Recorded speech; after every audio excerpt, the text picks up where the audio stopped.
we do have at this point the appropriate report? I don't have any opinion as to what you have or don't have, because the files were not in my custody after November of 1988.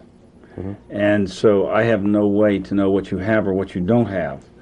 The second part to my answer is that there should be no incidents for which there was not an incident report generated. It was something we were very careful about.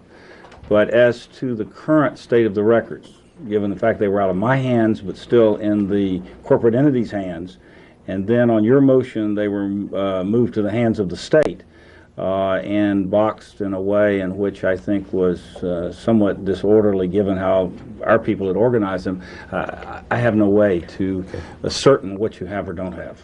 Would it be fair to say that you don't know if we have every incident report that was generated? That's correct. I don't know. Or to put it in a stronger fashion, I haven't the foggiest idea. Fair enough. I want to go back to a typical week at Kids and focus on what was different than what happened on the open meeting nights on the day, and that would be Monday and Friday. Is that correct? Yes. And would it be fair to say that for a patient on the first phase of treatment, in general, the only time they saw their parents was on open meeting night? In general.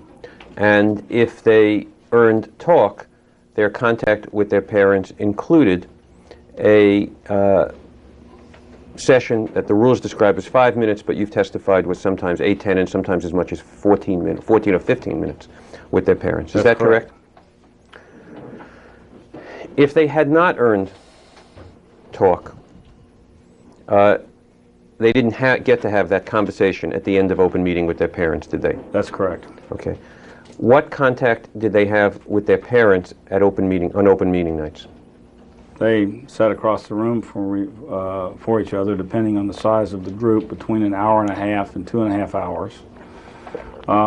If they were on the first 14 days of treatment, after the third day up to 14, sometimes beyond that, if there weren't recent newcomers, they would do an introduction, where they talked about themselves and their addiction and incidents and goals they were setting. And then each one of the family members present at the meeting would, at the second part of the meeting, would talk to them across the room. Might respond to something they said in the introduction, or might talk about incidents that had occurred, at home that were bothering the family. At some point is what you just described the opportunity at the open meeting for the parents to get up and talk to their children? Yes. And they could say, the siblings. And the only response that the patient was allowed to give after the talk by their parents was narrowly circumscribed, was it not? That's correct. In fact, what was the only thing they were allowed to say when their parent was done talking? I love you, something like that. Either mom or dad or, Bob or Sue, whatever the siblings. And that they had to say whether it was honest or not, right? Well, sometimes they didn't say it. Okay. And you could usually tell by the way in which they said it, at what level they meant it. I mean, there were clear ways. Nobody was keeping them from communicating their real attitude. What we were keeping them from doing is entering non-productive name-calling and arguing, which had been characteristic before they came to us. In order to move this deposition along, what I want to focus on during this portion of the deposition is what you did, not why you did it. Okay, so Okay. if you can just tell me as best you can in response to my questions what you did and not your reasoning or the therapeutic purposes, it will help us work our way through this.